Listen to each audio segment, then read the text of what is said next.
다 함께 기도하심으로 3월 19일 화요일 매일 예배 시작하겠습니다. 기도합니다. 사랑과 은혜가 풍성하신 하나님 아버지, 오늘도 한량없는 은혜로 우리에게 새 힘 부어주시고 또 매일 예배를 통하여 말씀의 은혜의 강가로 인도하시니 감사합니다.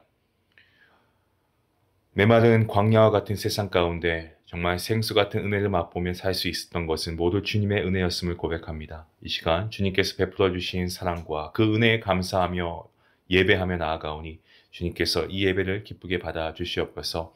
이 시간 우리의 심령이 정말 보혈의 능력과 성령의 새롭게 하심으로 신령과 진정으로 예배할 수 있기를 원합니다. 우리의 입술이 새로운 노래로 채워지게 하시고 구원의 기쁨과 구원의 감격이 충만하게 허락하여 주시옵소서. 예배를 통하여 우리의 시선이 주님께 고정될 수 있기를 원합니다. 연약한 인생을 살지 말고 정말 우리가 주님 은혜 가운데 늘 담대하게 우리가 기쁨과 감사함으로 오직 주님의 통치하심과 주권을 바라보며 살아가게 하여 주시옵소서.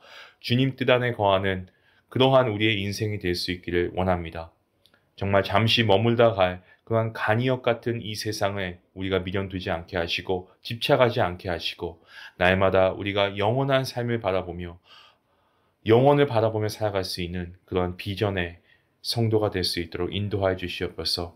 아버지, 사랑하는 성도님들을 위해서 기도합니다. 하나님께서 건강도 지켜주시고 또 아버지 가정에 평안도 주시고 일터의 사업장도 하나님의 은혜 가운데 정말 잘 이루어져 가서 이를 통하여 하나님께 영광 올려드리는 삶을 살아갈 수 있도록 인도해 주시기를 간절히 소원합니다.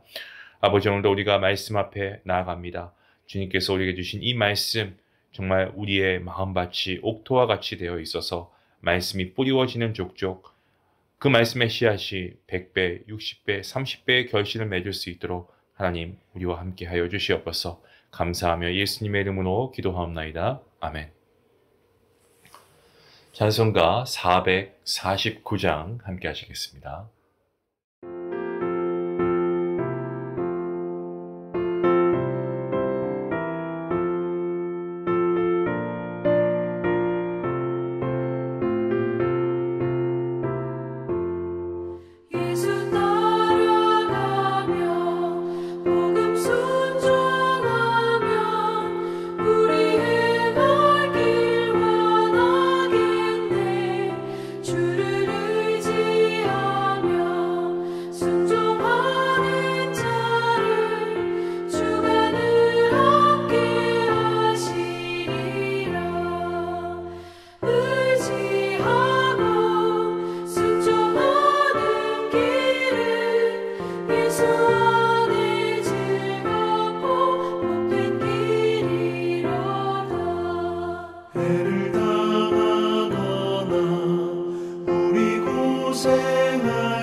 주가 위해 주시리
순종하면 주가 사랑해 주시리라.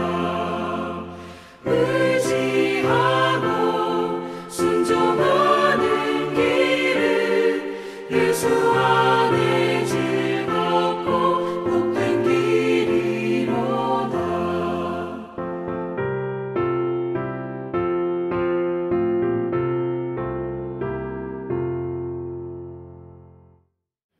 하나님께서 오늘 우리에게 주시는 말씀입니다. 시편 56편 1절부터 13절까지 말씀입니다. 우리 함께 말씀을 읽도록 하겠습니다. 하나님이여 내게 은혜를 베푸소서. 사람이 나를 삼키려고 종일 치며 압제하나이다. 내 원수가 종일 나를 삼키려 하며 나를 교만하게 치는 자들이 많사오니 나를 두려워하는 날에는 내가 주를 의지하리이다. 내가 하나님을 의지하고 그 말씀을 찬송하올지라. 내가 하나님을 의지하였은즉 두려워하지 아니하리니 혈육을 가진 사람이 내게 어찌하리이까. 그들이 종일 내 말을 곡해하며 나를 치는 그들의 모든 생각은 사악이라. 그들이 내 생명을 엿보았던 것과 같이 또 모여 숨어 내 발자취를 지켜보나이다. 그들이 악을 행하고야 안전하오리이까. 하나님이여 분노하사 뭇 백성을 낮추소서. 나의 유리함을 주께서 계수하셨사오니 나의 눈물을 주의 병에 담으소서. 이것이 주의 책에 기록되지 아니하였나이까. 내가 아뢰는 날에 내 원수들이 물러가리니 이것으로 하나님이 내 편이심을 내가 아나이다. 내가 하나님을 의지하여 그의 말씀을 찬송하며 여호와를 의지하여 그의 말씀을 찬송하니로다. 내가 하나님을 의지하였은즉 두려워하지 아니하리니 사람이 내게 어찌하리이까. 하나님이여 내가 주께 서원함이 있사온즉 내가 감사제를 주께 드릴 것이니 주께서 내 생명을 사망에서 건지셨습니다. 주께서 나로 하나님 앞 생명의 빛에 다니게 하시려고 실족하지 아니하게 하지 아니하셨나이까. 아멘. 오늘 본문 시편 56편 저희가 읽은 1절부터 13절까지 말씀인데요. 여기 보면은 표제어가 있습니다. 보통 하나가 일반적인데 보니까 표제어가 3개나 붙어 있습니다. 먼저 이 다윗의 믹담시라고 되어 있습니다. 믹담시. 이것은 황금시라는 의미인데요. 황금은 아주 귀하고 그리고 값도 비싸지 않습니까? 그러니까 마찬가지로 그렇게 귀중하게 여기라는 겁니다. 그래서 이 시도 황금처럼 귀중하게 여겨야 한다는 그런 의미이죠. 또한 이 믹담이라고 하는 이것의 또 다른 의미가 있는데 그것은 이 돌비에 새겨진 노래라고 하는 그런 의미입니다. 그러니까 모두가 기억해야 할 시편이기 때문에 돌에 새겼다라는 의미가 됩니다. 아무튼 믹담의 의미가 황금이든 또 돌비에 새겨진 노래이든 그 의미는 아주 중요하다는 거죠. 그래서 우리도 오늘 이 시편 말씀을 우리가 읽고 그리고 새겨야 할 줄로 믿습니다. 귀하게 생각해야 되겠고요. 자, 또 하나 표제어 중에 3번째 표현이 나오고 있습니다. 다윗이 가드에서 블레셋인에게 잡힌 때에 라고 되어 있습니다. 자, 이것은 사무엘상 21장 10절부터 15절이 그 배경인데요. 사울 왕에게 쫓겨다니던 다윗은 더 이상은 자기 스스로 자기의 목숨을 부지할 수 없을 것이다 라고 생각하고 망명을 결심합니다. 그래서 망명하기 위해서 자신이 죽였던 골리앗의 고향인 가드로 향합니다. 하지만 가드 왕 아기스는 신하들이 이 다윗을 보고는 저 사람은 다윗이 아닙니까? 이스라엘 여인들이 다윗이 행한 일을 보고 사울이 죽인 자는 천천히고 다윗이 죽인 자는 만만이라 하지 않았습니까? 라고 왕에게 그렇게 보고하죠. 그 순간 다윗은 잘못 왔다고 생각하고 이 가드왕 아기스 앞에서 미친 척하면서 성문짝에 아무렇게 글을 쓰기도 하고 자신의 수염에 침을 흘리면서 그 위기를 모면했습니다. 그때 지은 시가 바로 오늘 본문 이 시편 56편입니다. 또 하나의 표제어 표현이 나오고 있습니다. 그 인도자를 따라 요낫 엘렘 르호김에 맞춘 노래라고 되어 있습니다. 자, 이것은 운율의 표현인데요. 먼 느티나무 위에 비둘기 한 마리라는 그런 뜻입니다. 이것은 다윗을 묘사하는 말로 이해가 될 수가 있습니다. 정말 처량하고 고독하고 그리고 지금 도망자의 신세가 아니겠습니까? 아무런 말도 할 수 없었던 그런 다윗의 심정 그대로 느껴집니다. 여러분 우리나라의 그 가곡이라고 해야 되겠죠? 울밑에서 봉선하야 내 모양이 처량하다라는 그러한 노래 가사가 있지 않습니까? 비슷하게 다가오는 것 같습니다. 이 노래를 누군가 부르면 그 사람은 참 처량한 지경에 있다는 것을 노래만 들어도 알 수 있지 않겠습니까? 그러면서 이 노래는 우리가 아는 것처럼 일제강점기에 있었던 우리 민족을 노래하는 그런 노래 아니겠습니까? 그때는 우리 민족이 정말 처량했죠. 그래서 이 시편도 그런 맥락에서 이 다윗의 개인의 경험이 국가의 경험이 되고 개인의 처량함이 민족의 우울함으로 확대가 된 것을 우리가 알게 됩니다.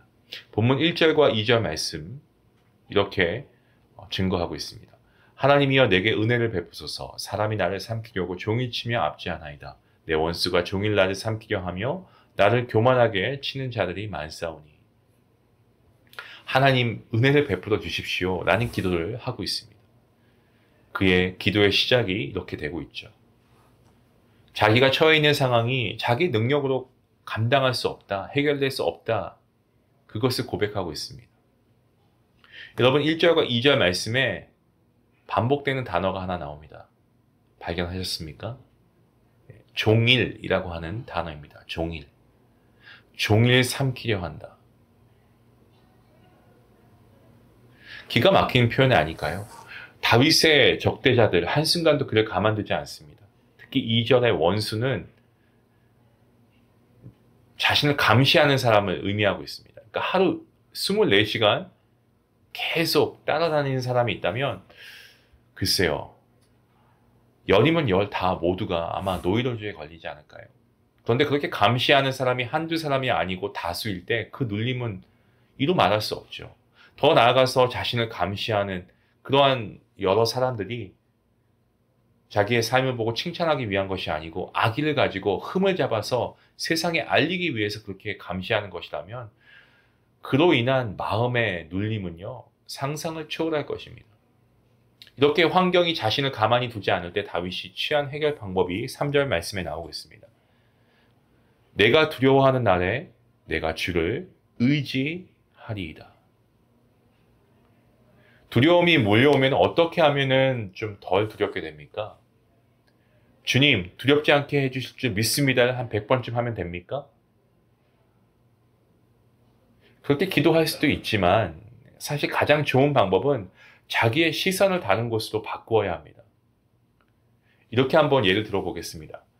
예를 들어 수영을 할 줄 모르는 사람이 강이나 혹은 바다에 빠지게 되면 어떻게 됩니까? 팔과 다리 열심히 젓기만 하면 수영을 할 줄 알게 되어서 뭐 조금씩 앞으로 나아갈 수 있나요?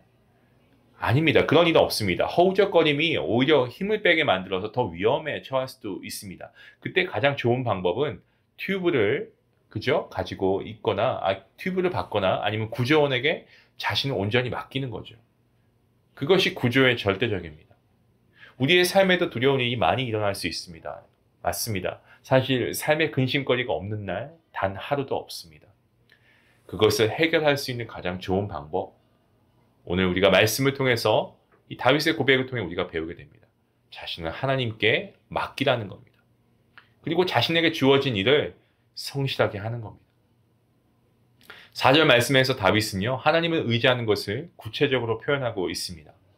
내가 하나님을 의지하고 그 말씀을 찬송하올지라. 내가 하나님을 의지하였은즉 두려워하지 아니하리니 혈육을 가진 사람이 내게 어찌하리이까. 여러분 이 구절에서 우리가 특이한 것을 발견할 수 있는데 다윗은 말씀을 찬송한다라고 그렇게 고백하고 있습니다. 하나님의 성품이나 역사를 찬송하는 것은 맞습니다. 그런데 하나님의 말씀을 찬송한다? 여러분 바로 마음에 와닿지는 않으실 것 같습니다. 4절뿐만이 아니고 10절 말씀에 또 이렇게 나타나고 있죠. 내가 하나님을 의지하여 그의 말씀을 찬송하며 여호와를 의지하여 그의 말씀을 찬송한다라고 그가 고백합니다. 특히나 10절 말씀에서는 말씀을 찬송한다는 것을 2번이나 반복하고 있습니다. 다윗은 알고 있습니다. 인간의 말은 말 그대로 그냥 말. 그냥 그 이상도 그 이하도 아닙니다. 하지만 하나님의 말씀은 곧 하나님의 인격이고 하나님의 능력이다라는 사실을 다윗은 알고 있었습니다.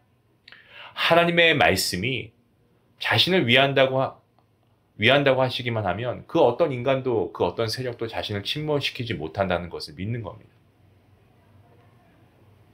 본문 5절과 6절 말씀에 악인들의 특징에 대해서 이렇게 증거하고 있습니다. 그들이 종일 내 말을 곡해하며 나를 치는 그들의 모든 생각은 사악이라. 그들이 내 생명을 엿보았던 것과 같이 또 모여 숨어 내 발자취를 지켜보나이다. 다윗은 자신을 넘어뜨리려고 하는 사람들에 대해서 말하면서 내 말을 곡해한다라고 그가 얘기하고 있습니다. 인간이 인간에게 서로 상처를 주고받는 대부분은 이 말과 관련이 있습니다. 인간은 모두 자기에게 좀 유리하게 또 자기의 편의대로 말하지 않습니까? 아담과 하와가 이 사탄의 말에 넘어갔습니다. 아담과 하와 이 두 사람은 하나님의 말씀을 곡해한 것이 사실 그들이 그 낙원에 거하지 못하게 된 이유였습니다. 그리고 바벨탑을 쌓던 인간들, 그들이 뿔뿔이 흩어짐을 당하게 된 것도 이 말 때문에 그렇게 된 것 아니겠습니까? 말이 곡해되는 곳에 이 분열과 다툼이 항상 있습니다. 그런 사람들이 오순절 성령 강림 사건으로 하나가 되어서 회복되었는데 그들의 언어가 하나가 되는 일부터 시작이 되었죠. 무엇을 말씀하냐면 그만큼 언어와 인간, 이 말과 인간은요, 뗄래야 뗄 수 없는 불가분의 관계입니다. 그러니까 나와 너를 나누는 것도 말이고요. 또 이 둘이 하나가 되게 하는 일도 역시 말입니다. 그래서 언어는 인간에게 참 중요합니다. 이렇게 공격을 당하는 다윗이 악행하는 그들을 낮추어 달라고 기도하면서 하나님께 8절과 9절에 이렇게 고백하고 있습니다. 나의 유리함은 주께서 계수하셨사오니 나의 눈물을 주의 병에 담으소서. 이것이 주의 책에 기록되지 아니하였나이까. 내가 아뢰는 날에 내 원수들이 물러갈 것이니 이것으로 하나님이 내 편이심을 내가 아나이다.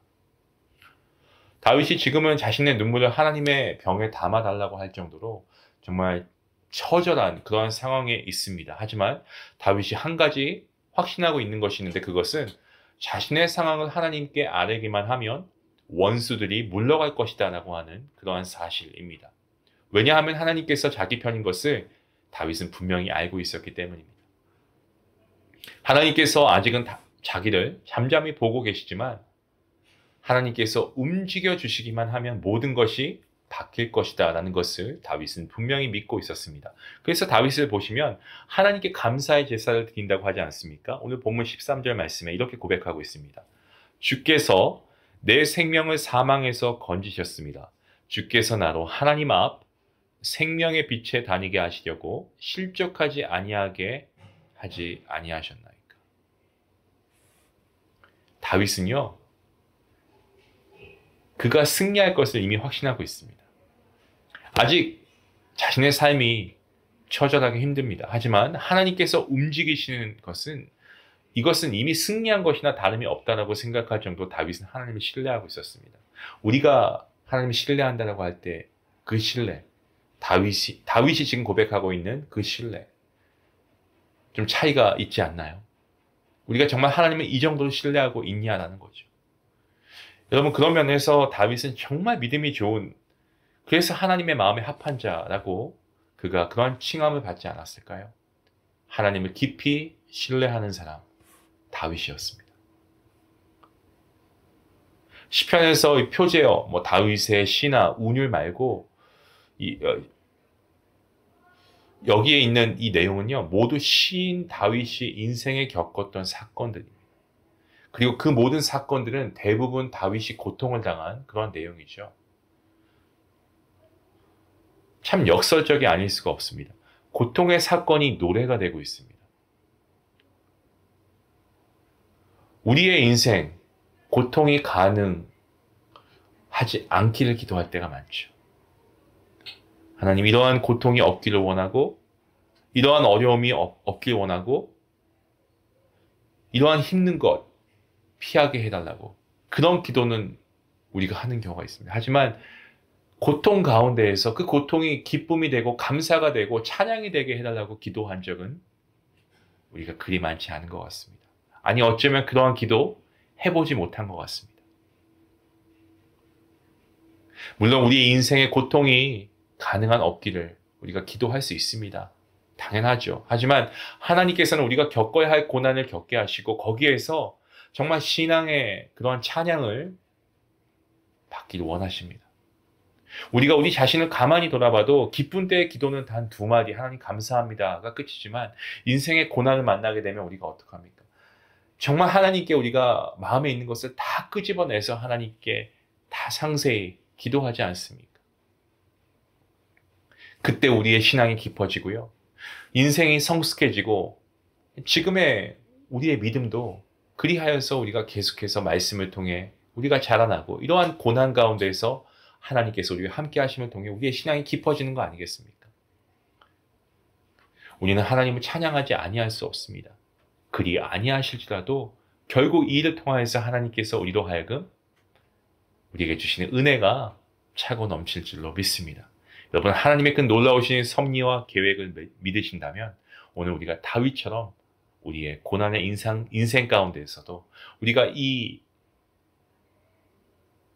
어려움과 그리고 아픔, 고통이라고 하는 이러한 파도 가운데 우리가 항해를 하면서도 우리가 오늘 다윗처럼 하나님을 이만큼 신뢰할 수 있다면 우리의 모든 것이 변하여서 찬양이 되게 하실 그 하나님을 우리가 오늘도 믿고 감사하며 찬양하며 나아갈 수 있기 원합니다. 그러한 복된 성도님들 될 수 있기를 주님의 이름으로 간절히 축원합니다. 기도하시겠습니다. 하나님 감사합니다. 다윗은 참 많은 인생의 고통을 겪었습니다.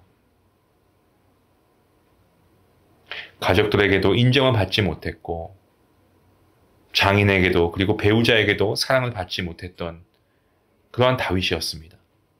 이방 땅에서 미친 척도 해야 했습니다. 심지어 자식에게 반란을 당해서 맨발로 도망을 가야 할 정도로 정말 처절한 인생을 경험했습니다. 하지만 그것이 다윗이 다윗되게 했음을 우리가 보게 됩니다. 우리의 인생도 마찬가지입니다. 좌절이 있고 고통이 있고 힘듦이 있고 우리가 이러한 상황을 겪는다고 해도 하나님께서는 그것을 통해서 우리로 하여금 신앙의 노래를 만들어내시고 우리의 인생을 깊이 성숙시키시기 위함임을 우리가 다시 한번 기억하기 원합니다. 그리고 오직 우리가 믿고 신뢰해야 할 분, 오직 하나님 한 분인 줄로 믿습니다. 그렇게 우리를 인도하시는 하나님과 동행하는 축복된 오늘 하루가 될 수 있도록 하나님 함께 해 주시옵소서. 감사하며 예수님의 이름으로 기도합니다. 아멘. 우리 함께 말씀을 생각하시면서 기도하기 원합니다. 다윗의 인생도 참 굴곡이 많았습니다. 어느 누가 자식에게 이렇게 배반을 당하면서 그리고 도망자의 신세 그리고 자기의 그런 모국이 아니고 이방인 땅에서 미친 척도 하면서 여러분 정말 그러한 가운데서도 다윗은 그가 모든 고통을 찬양으로 승화시키고 있습니다. 그런 하나님은 그러한 다윗을 보시면서 얼마나 그 마음을 아름답게 받으셨을까요? 여러분 정말 우리도 이러한 믿음이 되었으면 좋겠습니다. 오늘 말씀을 우리가 잘 묵상하면서 우리의 인생 가운데 좌절과 고통이 있다고 해도 하나님께서 그것을 통해서 나로 하여금 분명한 목적을 가지시고 그것을 허락하신 것이다. 내 인생에 더욱더 믿음의 성숙을 위함이다 라는 것을 믿고 우리 같이 함께 기도하며 나아갈 수 있으면 좋겠습니다. 함께 기도하시겠습니다.